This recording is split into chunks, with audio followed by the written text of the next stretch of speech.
Halo, selamat siang semuanya. Pada kesempatan kali ini saya akan menjelaskan tentang remedi praktikum struktur data modul 3. Tapi sebelum itu izinkan saya memperkenalkan diri dulu. Nama saya Pernaldi Besa Basugian dari Teknik Informatika ITS angkatan 24. Untuk itu kita akan langsung membuka soal struktur datanya. Di sini saya sudah menyiapkan soal dan codingannya di GitHub saya. Untuk soalnya sendiri itu terdiri dari 4 soal, 2 soal easy A dan B, 1 soal medium, soal C, dan 1 soal hard, itu soal D. Kita langsung mulai dari soal medium, paling easy dulu, itu A.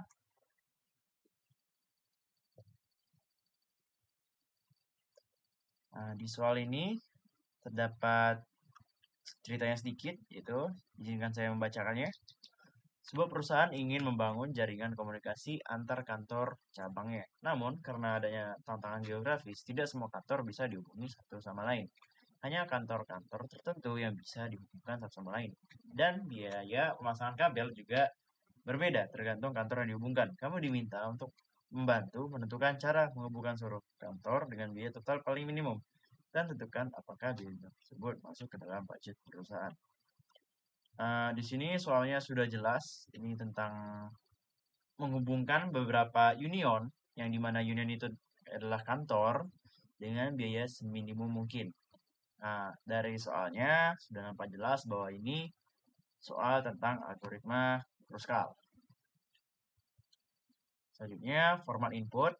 Baris pertama terdiri dari 2 bilangan, F dan E, yaitu jumlah node dan jumlah edge. Baris berikutnya, masing-masing berisi 3 bilangan bulat A, B, dan W. Mengatakan hubungan antara kantor A dan B dan biaya pasangannya.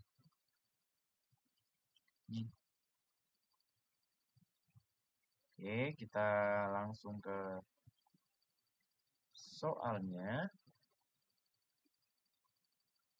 Ini nggak jelaskan nih kalau jumlah S-nya nggak bisa bentuk satu union. Oke, kita langsung saja. Di sini ada representasi grafnya, yaitu test case test case 0. Di sini ada 5 edge. Nah, di Kruskal algorithm ini kita perlu memilih edge yang paling kecil terlebih dahulu. Ya, sini dimulai dari edge 1 menghubungkan 2 dan 3, edge 2 menghubungkan 2 dan 4, dan edge 3 menghubungkan 1 dan 2. Selain memilih edge dari yang paling terkecil, kita juga perlu memastikan bahwa uh, antara node yang kita hubungkan melalui edge itu tidak termasuk di dalam satu union yang sama. Contohnya, jika semisal ini 1, 2, dan 3, kita mau menghubungkan 4 misalnya. Ya, seandainya 4 ini isinya angka yang lain lebih kecil, misalnya angka 3, ini nggak bisa lagi karena 1 dan 3 itu di union yang sama, di circle yang sama, di koneksi yang sudah sama. Seperti itulah analoginya. Algoritma Kruskal ini tergolong mudah karena dia greedy approach. Selanjutnya, kita tanpa basa-basi, kita akan langsung masuk ke codingannya. Sini codingan saya. Karena untuk mempersingkat waktu pada saat praktikum, saya sudah menyiapkan sebuah struct DSU yang dimana variabel DSU ini menyimpan banyak function. Ada function unit, ada function find, dan ada function init. Dan juga ada di dalamnya ada array parent size dan union count. Nah, saya akan menjelaskan secara rinci masing-masing fungsi variabel serta apa sih logika di balik struct ini. Yang pertama ada union count. Union count ini untuk menghitung sejak penggabungan suatu node itu sudah tersisa berapa union sih? Kan pada akhirnya jika Kruskal itu itu biasanya targetnya jadi satu union. Kita tuh menghitung dari awalnya unionnya sesuai jumlah node menjadi satu union. Setelah itu ada parent dan size. Di sini parent untuk menentukan siapa sih induk dari node itu. Parent ini selain untuk tahu induk dari node, itu juga berfungsi untuk kira-kira node ini di area mana, di koneksi apa, seperti itu. Dan itu diwakilkan oleh satu node, yaitu node tertua, node paling paling tua lah istilahnya di parent. Selanjutnya ada size, ukuran masing-masing union. Nah, sini ada void init untuk menginisiasi variabel-variabel serta kontainer-kontainer di struct DSU ini. By the way, DSU ini adalah disjoint set union. Ini algoritma yang umum digunakan untuk Kruskal. Algoritma pembantu seperti itulah. Di function ini ada parent resize. Ini kita fungsinya menyesuaikan ukuran array parent dan size dengan ukuran node input. Selanjutnya,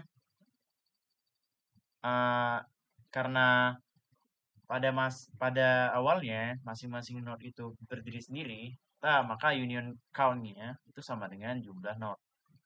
Selanjutnya, parent dari masing-masing node itu dirinya sendiri, karena dia belum memiliki asal gitu. Dia belum memiliki kawan. Jadi circle-nya baru dia sendiri saja. Maka kita inisiasi dirinya dengan dirinya sendiri. Parent dari I adalah I. Selanjutnya union, ya selanjutnya function find. Di sini function find ini sederhana. Kita menunjuk suatu node yang kita representasi dengan root. Jika node itu sudah tidak ada lagi parentnya, kita return node-nya. Jika masih ada, maka kita akan mencari parent dari node itu. Nah, di sini saya menggunakan inisiasi tambahan. Kenapa saya tidak gini saja? Ini sebenarnya juga bisa, tapi dengan kita menginisiasi parent dari root itu sama dengan ini, agak sulit dijelaskan, tapi ini mempercepat algoritma find. Itu sekitar big O Ackermann N. Selanjutnya ada function unit. Ini kenapa saya pakai bool tipe data bool. Ini biar kita bisa deteksi apakah dia berada di union yang sama atau tidak. Jika dia sudah berada di union yang sama, dia return false. Jika dia tidak, dia akan menggabungkan kedua union itu dengan prioritas union yang lebih besar itu akan menjadi induk dari union yang lebih kecil. Ini sudah jelas algoritmanya, tidak perlu dijelaskan. Lanjut. Di sini ada ini nanti saja. Di algoritma mainnya sendiri, saya mendeklarasikan beberapa variabel, yaitu jumlah node, jumlah edge, ji ini untuk index for loop, dan sum untuk jawabannya. Di sini saya mendeklarasi edge untuk menampung variabel edge. Edge ini terdiri dari ini kan ada 3 tadi inputannya ada 3, yaitu node pertama, node kedua, dan berat edge antara node 1 dan node 2. Jadi saya langsung aja edge sampai 3. Ini kenapa ukuran edge-nya yang ukuran kolomnya itu 3, sedangkan ukuran barisnya M. Setelah itu kita sort menggunakan komparator. Ini kenapa kita menggunakan komparator? Jika tidak menggunakan komparator, maka sortnya itu akan berdasarkan nomor node pertama. nomor node pertama, setelah itu nomor node kedua, setelah itu weight-nya atau berat dari node, maaf, maksud saya edge. Iya, jadi edge-nya itu akan terurut berdasarkan nomor node kalau tanpa komparator. Nah, inilah fungsi komparator agar kita bisa mengsort secara mudah, yaitu dengan membandingkan bobot-bobot edge-nya, weight atau weight-nya. Di sini sebuah fitur yang sudah disediakan C++. Selanjutnya kita akan menghitung keseluruhan biaya untuk menghubungkan kantor-kantor atau keseluruhan biaya untuk menjadikan sekumpulan kantor itu satu union. Pertama kita for loop dari jumlah edge. Terus kita deteksi apakah di edge tersebut node pertama dan node kedua itu sudah itu belum menjadi satu union, maka kita akan sum edge berat dari edge tersebut. Artinya kita akan menggabungkan kedua union tersebut dan sum ini total biayanya. Setelah itu ini kita reusable suatu variable untuk menghemat memori. N ini bukan lagi jumlah node, tapi budget kita. Nah, di sini jumlah budgetnya N. Jika jumlah budget kurang dari biaya untuk menggabungkan semua kantor atau menghubungkan semua kantor, biaya minimumnya, maka dia akan siap, waduh, budgetnya kurang bos. Jika iya, maka kita akan mengeluarkan sisa berapa sih budgetnya. Sekian dari algoritma saya. Sini kita akan langsung coba tes. Loh. Nggak bisa. Sepertinya nggak bisa salin dari GitHub. Kita akan buka dari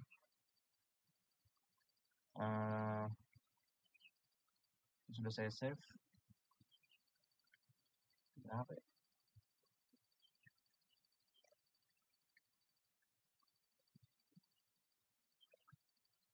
Oke. Kita langsung coba test case pertama. Oke, sesuai test case pertama. Test case kedua.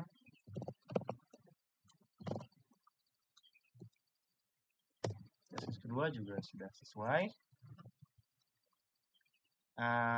Untuk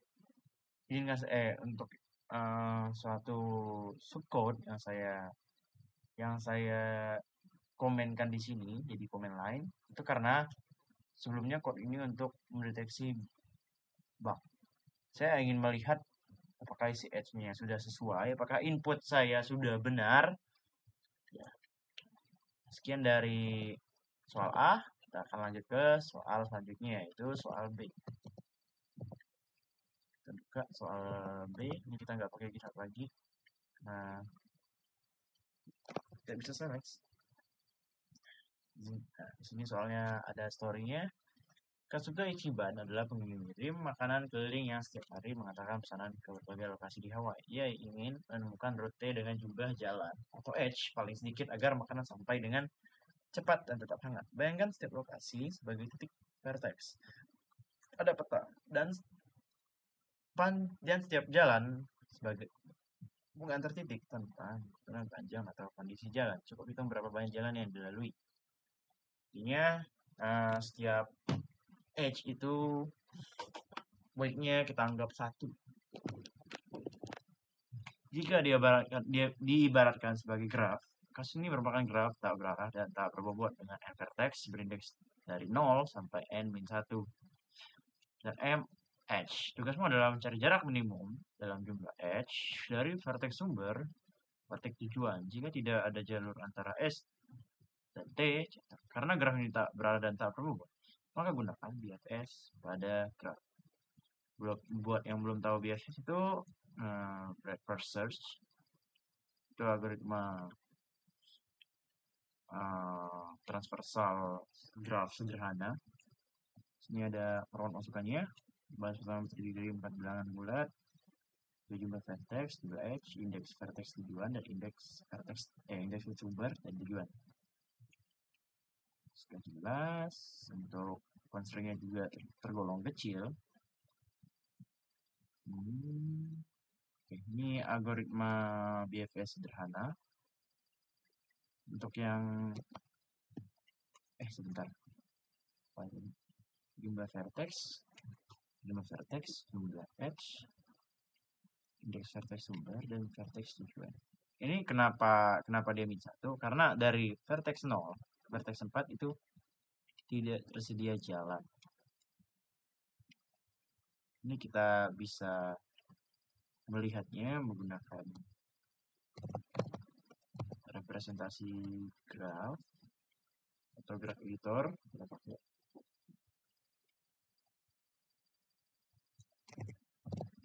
di sini terlihat jelas bahwa dari edge 1 ke edge 4 itu tidak ada jalan yang bisa menghubungkannya. Makanya hasilnya min 1. Oke, tanpa berlama-lama kita akan langsung ke codingannya. Nah, di sini codingannya sangat sederhana. Yang pertama saya mendeklarasi variabel, input variabel, terus deklarasikan sebuah adjacency list untuk merepresentasikan graf secara lebih efisien. Karena kalau matriks itu boros banget. Di sini saya input masing-masing edge, mana U menuju V dan V menuju U, karena ini undirected graph, jadinya dua arah. Selanjutnya saya mendeklarasikan itu distance antar node terhadap node sumber. Terus ada vector vis, yaitu visit, apakah suatu node sudah visit atau belum. Selanjutnya ada satu Q BFS. Di sini BFS kita push dengan start node, dan kita deklarasikan jarak dari start node ke start node sendiri itu 0, karena tidak berpindah. Selanjutnya kita langsung deklarasikan apakah start node itu sudah dikunjungi dengan vis start sama dengan 1. Di sini kita while loop, Di sini kita while loop sampai BFS itu bernilai kosong atau BFS itu nggak ada isinya lagi. Di sini ada current sama dengan BFS front. Terus BFS-nya langsung kita pop. Terus kita looping dari node itu, terdapat ada berapa banyak edge sih? Kita lihat juga di node yang ingin kita kunjungi, apakah itu sudah divisit oleh node lain, sudah dilihat oleh node lain atau belum. Di sini kenapa saya visitnya nggak di awal-awal?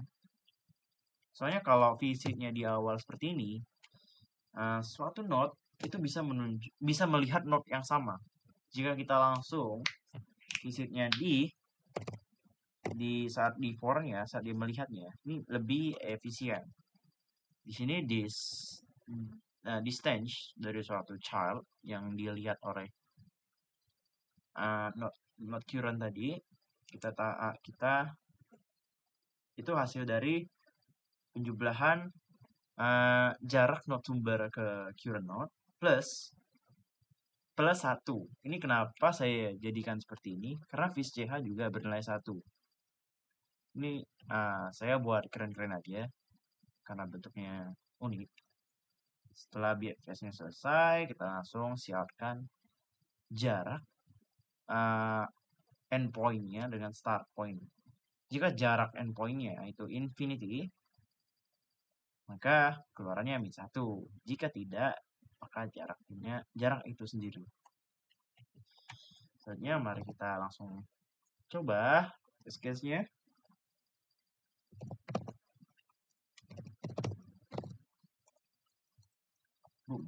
Kita coba test case pertama. Loh, sini min 1.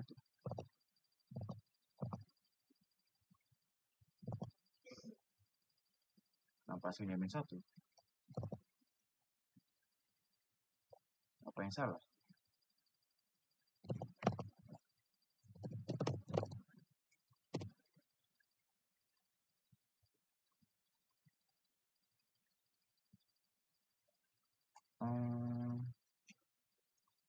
Apa yang salah? Dia nggak ada yang salah.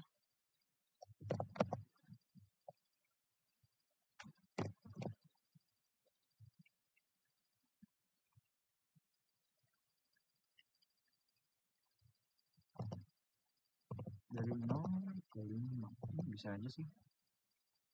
Apakah STND sudah benar? Ini sudah benar. Serisnya juga sudah benar. Walaan juga sudah benar. Terus apa yang salah? Device-nya sudah benar.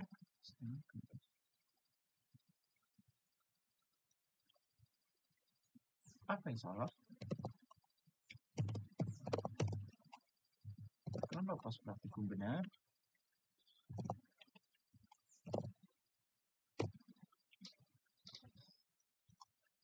Sebentar, di sini ada yang aneh dari kodenya.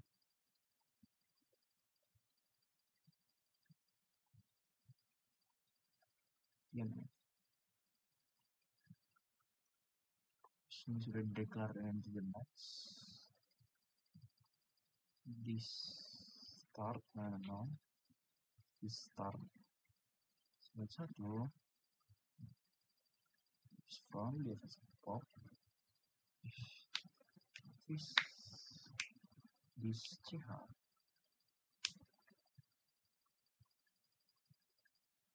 Coba kita inbox sederhana.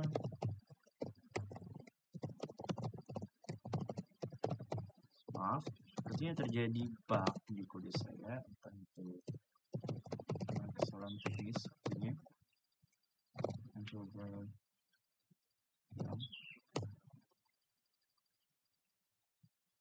Kenapa seperti ini?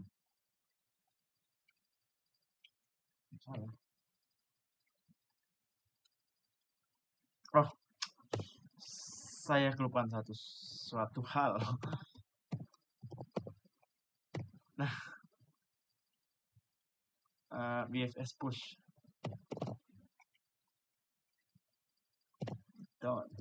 Oke, ini kelupaan. Ini sebelumnya karena soal B ini, saya buatnya di soal C. Mungkin ada ketinggalan sesuatu saat saya migrasi kodenya. Nah, soal C ini jadinya tidak ada kapan dibuatnya. Coba lagi. Harusnya sudah bisa. Oke, ini sudah sesuai. Ini kita jadikan komen.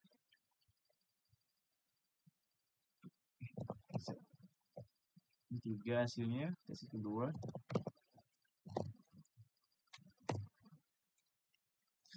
Tadi itu kesalahannya karena saya lupa BFS push. Harusnya pakai push. Entah kenapa bisa hilang di sini, mungkin kehapus atau ke undo. Terandu di sebelumnya. Oke, karena sudah selesai soal B, kita lanjut ke soal C. See you soon. Baik, mari kita baca soal C. Jadi aku ingin nge-surprise temanku nih, sebelum aku sama temanku semua pergi ke luar negeri. Pengen double degree ternyata. Nah, aku sudah punya peta dengan lokasi mereka sih. Dalam bentuk graf tentunya. Tapi biar cepat lewat mana ya kalau dari Tapi biar cepat lewat mana ya kalau dari rumahku. Oh iya kan ada algoritma bisa nentuin itu enggak sih? Nah, aku terlalu malas. Jadi sekarang tugas kalian adalah membuat program yang bisa nentuin jalan tercepat dari rumah yang dipilih. Kita kasih. Mau mau kan kalian ngebuat itu untuk aku?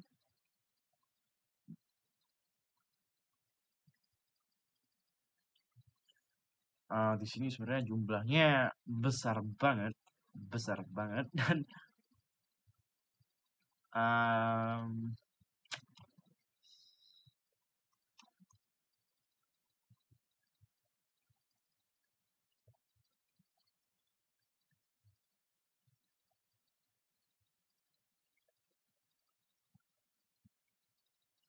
sebentar.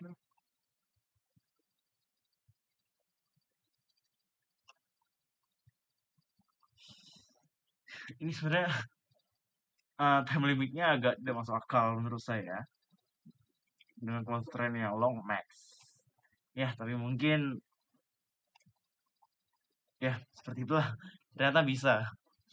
Sini saya menggunakan Dijkstra di masing-masing queriesnya. Nah, yang pertama itu jumlah node dan jumlah edge. Jumlah edge-nya yang kiri atau kanan ya? Sebentar.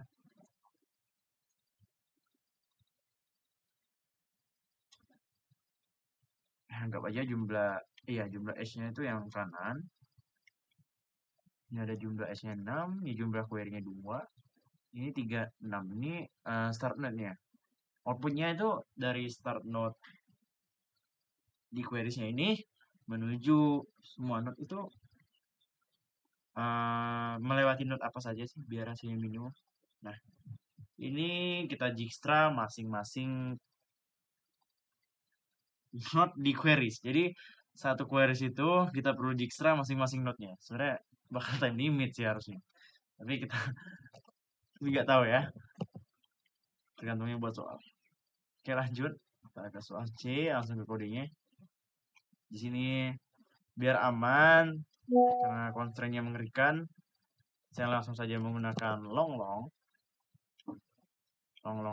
jumlah node, jumlah edge, node 1, node 2, wake, ij ini untuk index for loop, start node, end node, dan jumlah queries-nya. Pertama seperti biasa deklarasi dan input graph-nya. Kedua ini input jumlah queries dan kita perlu queries sampai queriesnya habis. Sini chain start node. Jika start node lebih besar atau sama dengan jumlah node, maka invalid starting point. Karena node di sini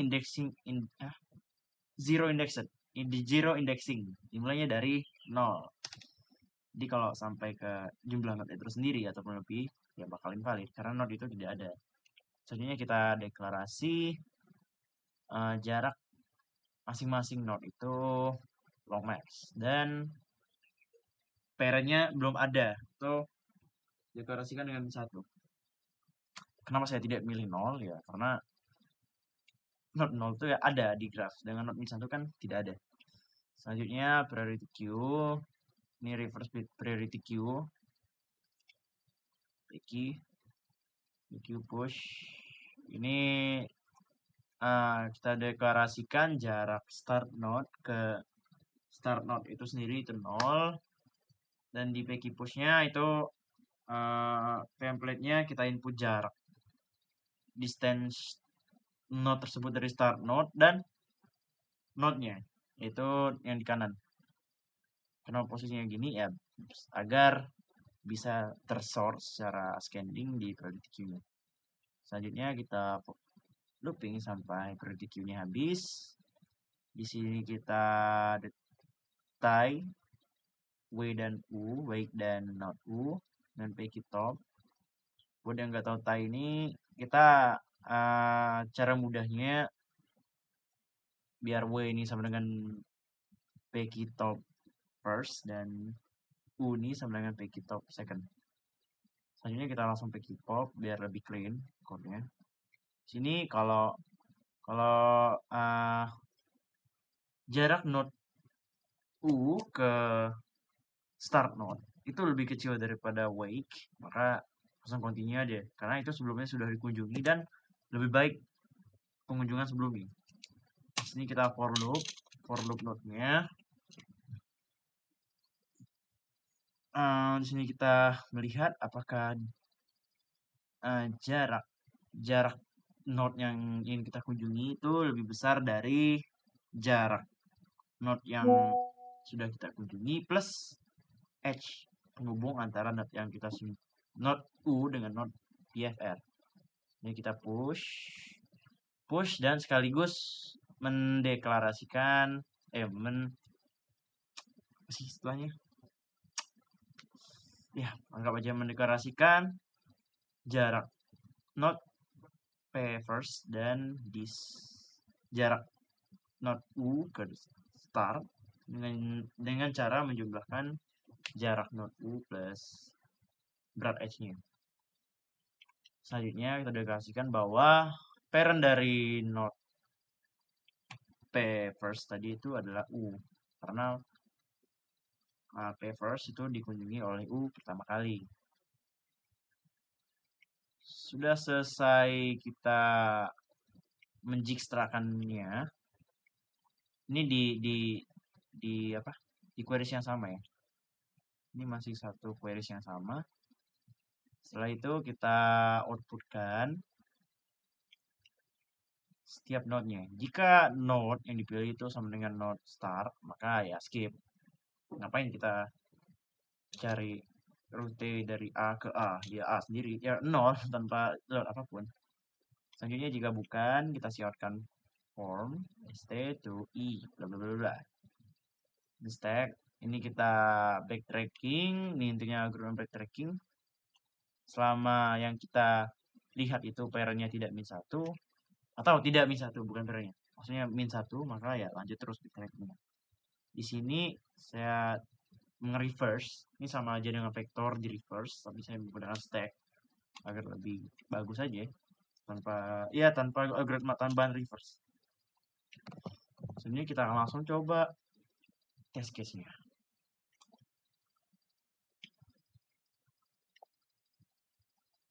Boom.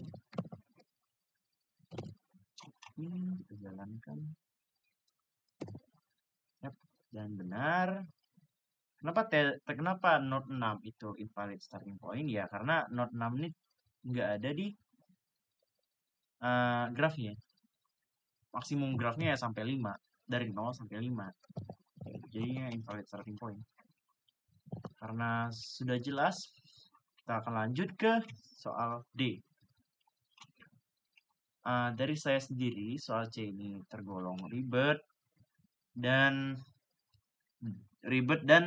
constraint dengan time limitnya agak menipu. Mungkin menurut saya kurang sesuai, ini opini pribadi saya. Sedangkan soal D ini tergolong lebih jelas. Ya, lebih jelas soal D. Tanpa constraint yang menakutkan dan time limitnya sesuai. Oke, kita langsung ke soal D. Escoffier adalah seorang chef ternama. Sebentar, ini sudah record kan? Oh iya. Escoffier adalah seorang chef ternama di restoran bintang 5 paling terkenal di negara Florentine. Suatu hari, ia mencetuskan sebuah inovasi baru, yaitu membuka layanan pengantaran makanan ke rumah pelanggan. Karena popularitasnya yang sangat tinggi, Escoffier memiliki jalur kurir tak terbatas untuk mengantar makanan ke berbagai rumah pelanggan secara bersamaan. Namun, setiap rumah memiliki jarak yang berbeda dari restoran, dan pengiriman antar lokasi memerlukan waktu tertentu. Kini saya penasaran, berapa sih waktu yang terlama yang dibutuhkan untuk mengantar makanan ke sebuah rumah pelanggan? Nah, di sini ada kuncinya, yaitu jumlah kurir tak terbatas. Artinya, kita itu mengirimkan kurir ke masing-masing node dengan jumlah satu ya, satu kurir untuk node A, satu kurir untuk node B, dan seterusnya. Nah, sudah jelas kurir yang paling lama sampai yaitu kurir terjauh. Nah, berarti waktu terlama yaitu node terjauh itu sendiri. Jelas secara serentak dan optimal dari restoran. Baris pertama adalah N dan K, di mana N adalah vertex, sedangkan K adalah nomor vertex di mana restoran Escoffier berada. Selanjutnya ada U, V, dan W. Ya, seperti biasa. Kita lanjut. Dari node. Nah, di sini ada satu yang perlu di highlight.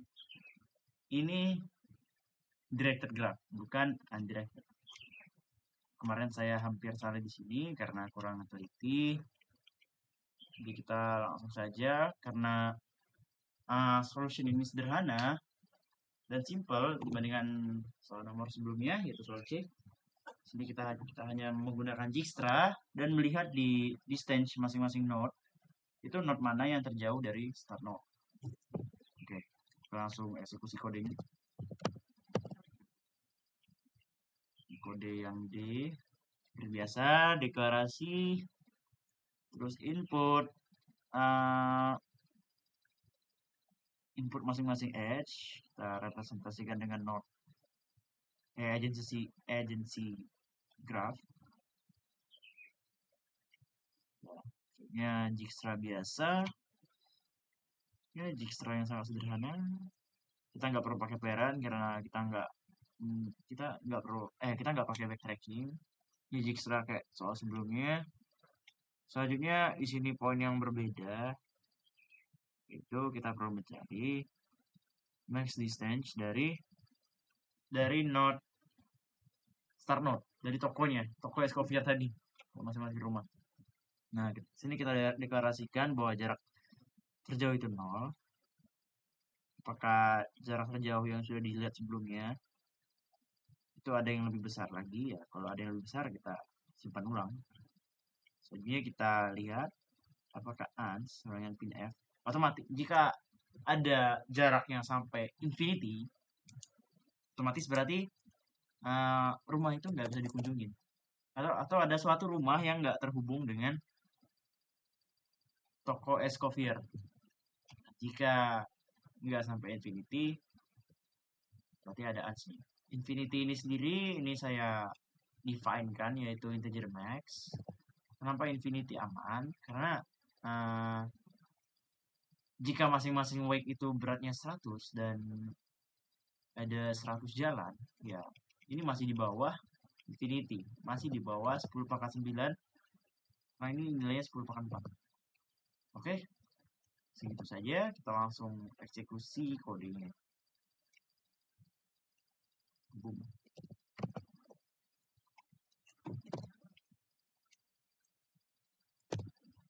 Sudah sesuai.